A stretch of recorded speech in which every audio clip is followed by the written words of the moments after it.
മാന്യ പ്രേക്ഷകർക്ക് വീണ്ടും സ്വാഗതം. ശങ്കരാടിൽ മുരളി. ഇതിനു മുമ്പ് പല പ്ലാറ്റ്ഫോമുകളിൽ അനേകം വീഡിയോകൾ ചെയ്തിട്ടുണ്ട്.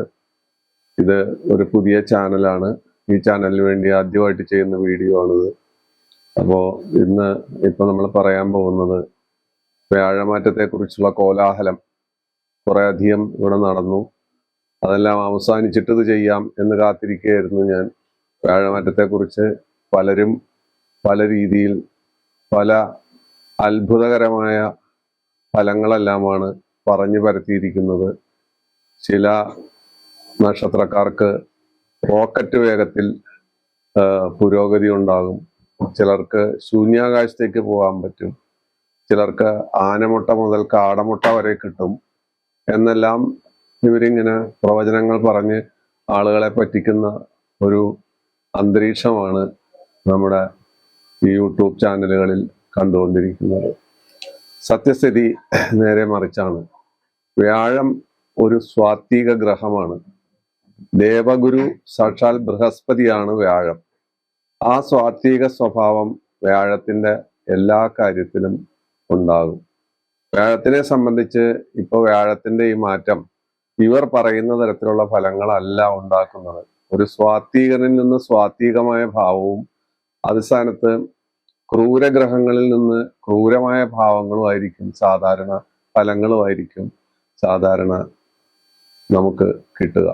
വ്യാഴം ദേവഗുരുവാണ്. ദേവഗുരു പോകുന്നത് എവിടേക്കാണ്? അസുരഗുരു ശുക്രന്റെ ക്ഷേത്രത്തിലേക്കാണ് വ്യാഴം മാറിപ്പോകുന്നത്.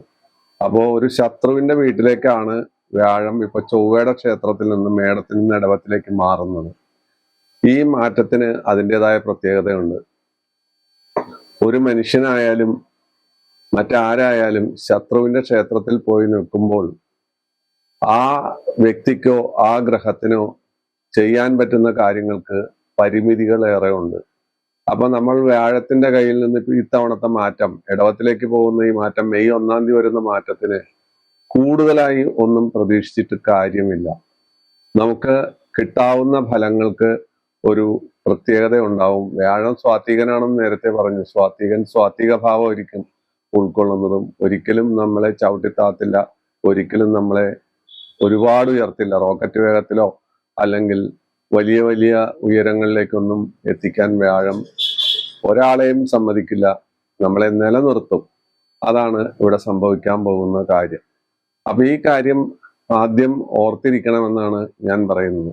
ഇവിടെ വ്യാഴമാറ്റത്തെ കുറിച്ച് പറയുമ്പോൾ പല കൂറുകാർക്കും ഇപ്പോൾ നിൽക്കുന്നത് മേടത്തിലാണ്. ഇടവക്കൂറുകാർക്ക് ഉള്ള ഫലം, മിഥുനക്കൂറുകാർക്കുള്ള ഫലം, ഇങ്ങനെയൊക്കെയുള്ള ഫലങ്ങളിൽ ഒരുപാട് എക്സാജറേഷൻ, ഒരുപാട് ആകാംക്ഷകൾ ഇവര് വിതയ്ക്കാറുണ്ട്. പക്ഷെ ഇതൊന്നും സാധാരണഗതിയിൽ സംഭവിക്കില്ല. ഒരു ശത്രുവിന്റെ വീട്ടിൽ നിന്ന് മറ്റൊരാൾക്ക് എന്ത് ചെയ്യാൻ പറ്റും എന്ന് ആലോചിച്ചിട്ട് വേണം നമ്മൾ ആ വ്യാഴത്തിന്റെ ഫലത്തെക്കുറിച്ച് അപഗ്രഥനം നടത്താൻ. വ്യാഴവും ശുക്രനും തമ്മിൽ ശത്രുക്കളാണെങ്കിലും ശുക്രന് വ്യാഴത്തിനോട് ശത്രുതയില്ല. കാരണം ശുക്രന് ശത്രുതയില്ല, ശുക്രൻ വ്യാഴത്തിന് സമനാണ് എന്നാണ് നമ്മൾ പറഞ്ഞു വരുന്നത്. കാരണം ദേവഗുരുവും അസുരഗുരുവും. ദേവഗുരു ബൃഹസ്പതി പല സ്വാത്വിക ഗുണങ്ങൾ ഉൾക്കൊള്ളുമ്പോൾ അസുരഗുരുവിന്റെ കയ്യിലുമുണ്ട് സ്വാത്വിക ഗുണം. അതുപോലെ തന്നെ അസുരഗുരു ശുക്രാചാര്യര് മഹാമൃത്യുഞ്ജയ മന്ത്രം ശിവന്റെ വയറ്റിൽ കിടന്ന് സമ്പാദിച്ചെടുത്ത് പുറത്തു കൊണ്ടുവന്ന ആളാണ്. ദേവന്മാർ കൊന്നൊടുക്കിയ കോടിക്കണക്കിന് ആളുകളെ മൃതസജീവനി തളിച്ച് രക്ഷിച്ചയാളാണ്. ഇങ്ങനെ രണ്ട് വ്യത്യാസങ്ങൾ ഇവർ തമ്മിലുണ്ട്. അപ്പൊ ഇതാണ് ഈ വ്യാഴമാറ്റത്തിൽ നമ്മൾ കാണേണ്ട കാര്യം. വ്യാഴമാറ്റത്തിൽ കാണേണ്ട കാര്യം ഇപ്പോ പ്രധാനമായിട്ട് ഇവിടെ നമ്മുടെ ഇടയിൽ പറഞ്ഞു വരുന്നത്, ഇപ്പോൾ നിൽക്കുന്ന സ്ഥലത്ത് നിന്ന് മാറുമ്പോൾ ഏതൊക്കെ കൂറുകാർക്ക് ദോഷമുണ്ടാകും, ഏതൊക്കെ കൂറുകാർക്ക് ഗുണമുണ്ടാകും എന്നുള്ളതാണ് ഇവിടെ പറയുന്നത്. അതിൽ അതിഭാവുകത്വം കലർത്തി ഒരുപാട് ഇമാജിനേഷൻസ് എല്ലാം പറഞ്ഞായിരിക്കും നമ്മളെ ഇവര് പ്രീണിപ്പിക്കുന്നത്. മേടത്തിൽ നിന്ന് ഇടവത്തിലേക്ക് പോകുമ്പോൾ മേടക്കൂറുകാർക്ക് 2-ലാണ് വരുന്നത്. 2 ധനസ്ഥാനമാണ്. അശ്വതി, ഭരണി, കാർത്തിക, കാല് നക്ഷത്രക്കാർക്കെല്ലാം ഒരുപാട് ഗുണങ്ങൾ ലഭിക്കും എന്നെല്ലാം നമ്മളെ പറഞ്ഞ് പിടിപ്പിക്കുന്നുണ്ട്. അതുപോലെ അതിനടുത്ത കൂറ് ഇടവക്കൂറുകാർക്ക് കാർത്തിക മുക്കാൽ, രോഹിണി, മകീരത്തിലര അവർക്കെല്ലാം ദോഷമായിരിക്കും. മിഥുനക്കൂറുകാർക്ക് ഇപ്പോൾ നിൽക്കുന്ന അവസ്ഥയിൽ നിന്ന് വളരെ മോശമായിരിക്കും. കർക്കിടകക്കൂറുകാർക്ക് വളരെ ഗുണമായിരിക്കും. ചിങ്ങക്കൂറുകാർക്ക് മോശമായിരിക്കും. കന്നിക്കൂറിന് ഇപ്പം അഷ്ടമത്തിൽ വ്യാഴമാണ്. ആ അഷ്ടമത്തിലെ വ്യാഴം അവിടെ നിന്ന് മാറി 9ലേക്ക് വരുന്നു എന്ന് പറയുന്നത് നല്ല കാര്യമാണ്. പക്ഷെ ഈ 9ൽ ഭാഗ്യസ്ഥാനത്ത് വരുന്നു എന്ന് പറയുന്ന ഒരു വലിപ്പമോ അല്ലെങ്കിൽ അതിൻ്റെതായ ലാഭമോ നമുക്ക് അവിടെ പ്രതീക്ഷിക്കാൻ നിവൃത്തിയില്ല. കാരണം ഞാൻ നേരത്തെ പറഞ്ഞു, അയാൾ നിൽക്കുന്നത് ശത്രുക്ഷേത്രത്തിലാണ് 9ൽ വരുമ്പോൾ. അപ്പോ കന്നി കഴിഞ്ഞാൽ തുലാക്കൂറുകാർക്ക് മോശമാണ്. ഇപ്പൊ നല്ല സ്ഥലത്ത് നിൽക്കുന്നു, പിന്നെ അത് മോശത്തിലേക്കാണ് പോകുന്നത്. വൃശ്ചികക്കൂറുകാർക്ക് ഇപ്പോൾ മോശമായിരിക്കുന്നത് നന്നാവും. ധനുക്കൂറുകാർക്ക് ഇപ്പോൾ നല്ലതായിരിക്കും, അത് മോശമായിട്ട് മാറും. മകരക്കൂറുകാർക്ക് ഇപ്പോൾ ഒരു സമതുലനാവസ്ഥയിൽ നിൽക്കുന്നത് നന്നാവും. കുംഭക്കൂറുകാർക്ക് ഇപ്പൊ 3ൽ നിൽക്കുന്ന വ്യാഴം 4ലേക്ക് വരുമ്പോൾ അല്പം ആശ്വാസം കിട്ടും. മീനക്കൂറുകാർക്ക് ഇപ്പൊ 2ൽ നിൽക്കുന്ന വ്യാഴം 3ൽ പോകുമ്പോൾ 3ലെ വ്യാഴം മുറവിളി കൂട്ടും എന്നെല്ലാം പറയുമെങ്കിലും ആരും ഭയക്കേണ്ട കാര്യമില്ല. വ്യാഴം വ്യാഴമാണ്. വ്യാഴത്തിന്റെ രശ്മി എവിടെ ചെല്ലുന്നുവോ, വ്യാഴം എവിടെ നിന്ന് ആരെ നോക്കിയാലും ആ ഭാഗം ശുദ്ധീകരിക്കപ്പെടുന്നു എന്നുള്ളതാണ് വ്യാഴത്തിന്റെ ഏറ്റവും വലിയ പ്രത്യേകത.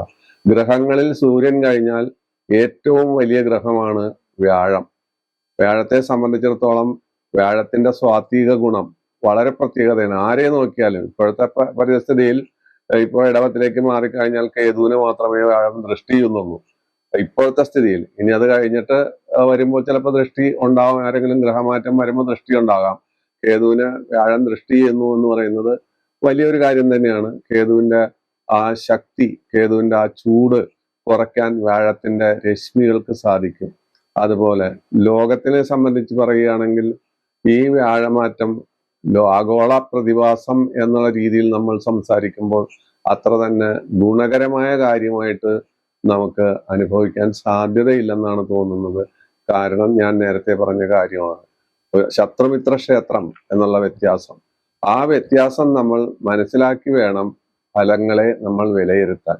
അപ്പോ ഇപ്പൊ നടക്കുന്നതെന്ന് വെച്ചാൽ പഞ്ചാംഗത്തിലും മറ്റും കാണുന്നതായ കാര്യങ്ങൾ എടുത്ത് ഓരോരുത്തരും വീഡിയോയിൽ ഓരോ നാളുകാർക്ക് വലിയ വലിയ നേട്ടങ്ങൾ ഉണ്ടാകും, മറ്റു കാര്യങ്ങളുണ്ടാകും എന്നെല്ലാം പറയുന്നതിന്റെ സത്യസ്ഥിതി നമ്മൾ മനസ്സിലാക്കി അങ്ങനെയല്ല, ഇത് ഒരു ഇക്വിലിബ്രിയം പോലെ നമ്മളെ നിലനിർത്തും, എന്നാൽ അതുപോലെ നമ്മളെ നശിപ്പിക്കില്ല. അപ്പോ ഇങ്ങനെയുള്ള പരിസ്ഥിതിയിൽ വ്യാഴപ്രീതിക്ക് വേണ്ടി നമ്മൾ എന്ത് ചെയ്യണം? പൂജകളും ഏലസുകളും കല്ലുകളൊന്നും അല്ല നമ്മൾ അതിന് ചെയ്യേണ്ട പ്രതിവിധി. വ്യാഴത്തിന്റെ സ്തോത്രം നമുക്ക് ജപിക്കാം. അത് ദേവാനാഞ്ച കൃഷീണാഞ്ച ഗുരും കാഞ്ചന സന്നിഭം ബുദ്ധിഭൂതം ത്രിലോകേശം തം ഗുരും പ്രണതോസ്മ്യഹം എന്നുള്ള സ്തോത്രം രാവിലെയും വൈകുന്നേരവും 108 പ്രാവശ്യം ജപിച്ച് ഈ മോശം സ്ഥലത്ത് വരുന്ന ആളുകൾ വ്യാഴത്തെ പ്രകീർത്തിക്കുക. മഹാവിഷ്ണു ക്ഷേത്രങ്ങൾ സന്ദർശിക്കാം, ശ്രീകൃഷ്ണസ്വാമി ക്ഷേത്രങ്ങൾ സന്ദർശിക്കാം. ഒരു തുളസിമാലയോ 2 കദളിപ്പഴോ ഒക്കെ കൊണ്ട് വ്യാഴം തൃപ്തിപ്പെടും. അതാണ് വ്യാഴമാറ്റത്തിൽ ചെയ്യേണ്ട കാര്യം. യാതൊരു കാരണവശാലും വ്യാഴമാറ്റം ആർക്കും കാര്യമായ പ്രതികൂലാവസ്ഥ ഉണ്ടാക്കില്ല. പക്ഷെ ചില ബുദ്ധിമുട്ടുകൾ ഉണ്ടാക്കും. കാരണം 3ൽ വരുന്ന ആളുകൾക്ക്, അതുപോലെ അഷ്ടമത്തിൽ വരുന്ന ആളുകൾക്കെല്ലാം തടസ്സങ്ങളുടെ പ്രതീതികൾ ഉണ്ടാക്കും. ആ തടസ്സങ്ങളെല്ലാം മാറാനുള്ള മരുന്നാണ് ഇവിടെ പറഞ്ഞത്. അല്ലാതെ മറ്റൊന്നും തന്നെ നമുക്ക് വ്യാഴം അമിതമായി തരികയോ അമിതമായി നമ്മളെ ദ്രോഹിക്കുകയോ ചെയ്യില്ലെന്നാണ് ഞാൻ അനുഭവത്തിൽ നിന്ന് മനസ്സിലാക്കിയിരിക്കുന്നത്. പ്രേക്ഷകർ ഒരു കാര്യം ശ്രദ്ധിച്ചു കാണുമെന്ന് ഞാൻ വിശ്വസിക്കുന്നു. ഇപ്പോ പത്രമാസികകളിലെല്ലാം, വാരാന്ത്യ പതിപ്പുകളിലും മറ്റ് ജ്യോതിഷ മാസികകളിലെല്ലാം മറ്റ് തരത്തിലുള്ള പേജുകളിലും വ്യാഴമാറ്റം ഒരു പ്രധാന ഘടകവും വിഷയവുമാണ്. ഇതിനകത്തൊക്കെ നോക്കുമ്പോൾ നമുക്ക് കാണാൻ പറ്റുന്ന ഒരു കാര്യം എന്താണെന്ന് വെച്ചാൽ എല്ലാത്തിനും മേടക്കൂറ്, കർക്കിടകക്കൂറ്, കന്നിക്കൂറ്, വൃശ്ചികക്കൂറ്, മകരക്കൂറ് ഇവർക്കൊക്കെ ഭയങ്കര കയറ്റമാണ് പ്രവചിക്കുന്നത്. ഇതെങ്ങനെ സാധിക്കുന്നു? സാധിക്കാത്ത കാര്യമാണ് ഈ പറയുന്നത്. കാരണം എന്ന് വെച്ചാല് ഒരു ശുക്രദശ അനുഭവിക്കുന്ന ആൾക്ക് കിട്ടുന്ന ഫലമല്ല ആദിത്യ ദശ അനുഭവിക്കുമ്പോൾ കിട്ടുന്നത്. ചിലർ ശുക്രദശ ഉണ്ടാവും ഈ വ്യാഴമാറ്റം നല്ല രീതിയിൽ വന്ന ആളുകൾക്ക്. ചിലപ്പോൾ രാഹുദശയുള്ള ആളുകളുണ്ടാവും, ശനിദശയുള്ള ആളുകളുണ്ടാവും, കേതുദശയുള്ള ആളുകളുണ്ടാവും.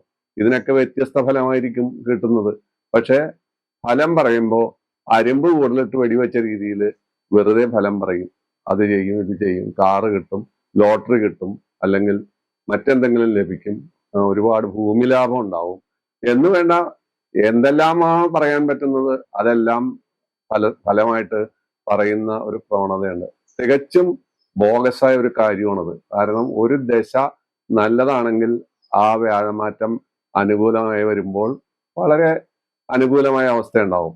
പക്ഷെ വേറൊരു കാര്യമുണ്ട്, ശരത്കാലത്തെ പനിക്കാറ്റ് പോലെയെന്നോ അല്ലെങ്കിൽ വേനൽ മഴ പോലെയെന്നോ പറയാവുന്ന ഒരു കാര്യം, ഏഴരശനി കണ്ടകശനി മുതലായ ഇത് അനുഭവിക്കുന്ന ആളുകൾക്ക് ഈ വ്യാഴമാറ്റം വളരെ ഗുണം ചെയ്യും. കാരണം ആ ഏഴരശനിയുടെ കാഠിന്യത്തെ അത് കുറയ്ക്കും, വളരെ ശക്തിയായി അത് കുറയ്ക്കും. അതുപോലുള്ള ഗുണങ്ങളുണ്ടാവും. അല്ലാതെ ഇവര് പറയുന്ന രീതിയിലുള്ള കുതിച്ചുകയറ്റമോ ചാടിക്കയറ്റമോ ഒന്നും ഉണ്ടാകുന്നില്ല. ഓരോ ദശയെ ആസ്പദമാക്കിയായിരിക്കും നമുക്ക് ഫലം കിട്ടുന്നത്. അതിന് വ്യാഴം സാധാരണഗതിയിൽ ഗ്രീസിട്ട യന്ത്രം പോലെ അവിടെ പ്രവർത്തിക്കുന്നു. അതല്ല ദശ മോശമാണ്, ദശ വളരെ കഷ്ടതരമാണ് എങ്കിൽ ആ കഷ്ടം കുറയും എന്നല്ലാതെ വലിയ കാര്യമായ ഫലമൊന്നും കിട്ടില്ല. ഇത് യുക്തിചിന്തയാണ്. ഇതിനെക്കുറിച്ച് നമ്മൾ ചിന്തിക്കാതെ നിവൃത്തിയില്ല. ചിന്തിക്കാതെ പറയുന്നത് കൊണ്ടാണ് ഈ ഒറ്റ ഫലം പറയുന്നത്. ഇന്ന കൂറുകാർക്ക് കയറ്റമാണ്, ചാട്ടമാണ്, ഓട്ടമാണെന്നൊക്കെ പറയുന്നത്. അതുകൂടി പ്രിയ പ്രേക്ഷകർ മനസ്സിലാക്കണം. ഇത് യുക്തിയുടെ ലോകമാണ്, ശാസ്ത്രയുഗമാണ്, 21ാം നൂറ്റാണ്ടാണ്. ഈ വീഡിയോ നിങ്ങൾക്ക് വളരെ അനുകൂലമായി, നിങ്ങൾക്ക് വളരെ അറിവും വ്യാഴത്തെക്കുറിച്ച് തെറ്റിദ്ധരിച്ചിരിക്കുന്ന ആളുകൾക്ക് ശരിയായ ഒരു രൂപം കിട്ടാനുള്ള ഒരു അവസരവും ഉണ്ടായി എന്ന് ഞാൻ വിശ്വസിക്കുന്നു. വീണ്ടും അടുത്ത വീഡിയോയിൽ കാണാം.